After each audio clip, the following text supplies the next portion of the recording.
lived in Greece? The name of town is Chalkis, and is the capital of the second largest island, I'd say about 100 kilometers northeast of Athens. Before the war, things were quiet.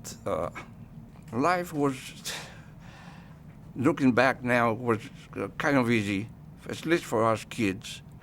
Going to school, going to Hebrew school, go out play, summertime go swimming. We have heard rumors of what was happening in the world, but of course, back then, when I was about 8, 9 years old kid, we were not concerned with those things there. Do you remember any anti-Semitism when you were a child? Not before the war. After the war, there was some. As a matter of fact, one of my teachers made the remark, how come the Germans did not exterminate you? The Germans were very brutal. I've seen things like this.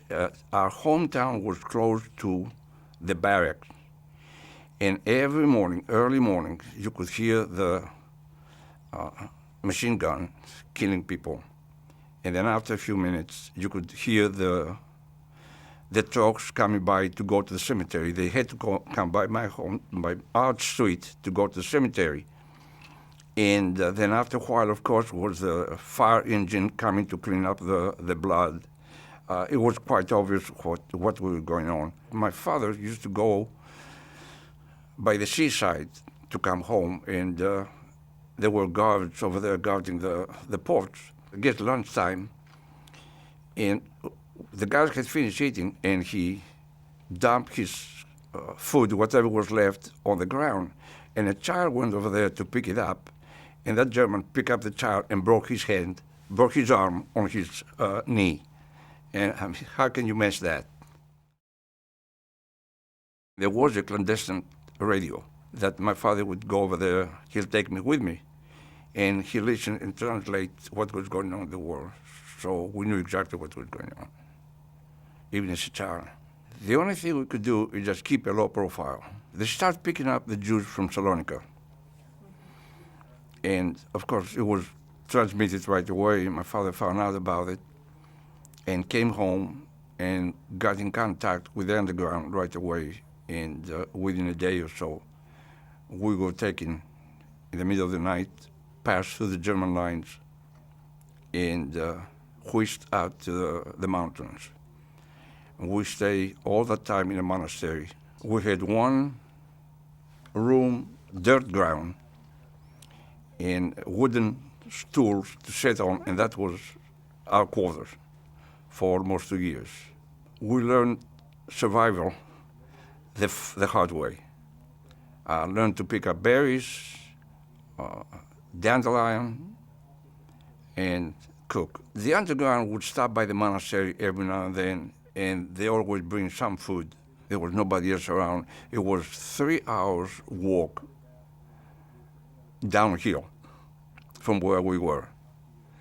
The Germans didn't come up there, but we were notified by the underground to get ready to be moved. And when the Germans started coming, they picked us up at night again, and they moved us through the forest down to a small village behind the German lines. I lost my grandmother. She was in a small village up the mountain. Somebody told the Germans that she was Jewish, and they picked her up. And from there on, we lost track. We don't know whatever happened to her. Whether she died before she got killed, she was taken to the concentration camps, nobody knows. I certainly was, in the beginning, I was quite bitter, especially losing my grandmother, because she more or less raised me. In time that my mother had to go somewhere, my grandmother was right around the corner to take care of me. And she was dear to us. It was just as hard after the liberation. We were one of the few people that didn't have anybody to leave things with. Some of my mother's trousseau, I was left with a friend. They in turn gave it as a trousseau to their daughters. So we came back down. They said the Germans picked it up. That this you know better, because if you were keeping something that belonged to the Jew, you have not turned it to the Germans, and the Germans found out about it. You were in just as much trouble as anybody else. So, but my mother happened to see her trousseau in one of the people's daughters' home that she happened to visit one day. My father's store was ravaged completely. He was in the cosmetic business. So he had to go start from scratch to rebuild. The Jews were, especially the ones that they were taken by the Germans in the concentration camps, they put families in their homes. The Greek government did that, and there was a problem when these families came back, because the families that were living there then, they had understood that that would be their home. In fact, our home was also occupied by another family. We had one room of ourselves, and of course the dining room and the living room was shared by everybody for several months until they found a place that they moved out.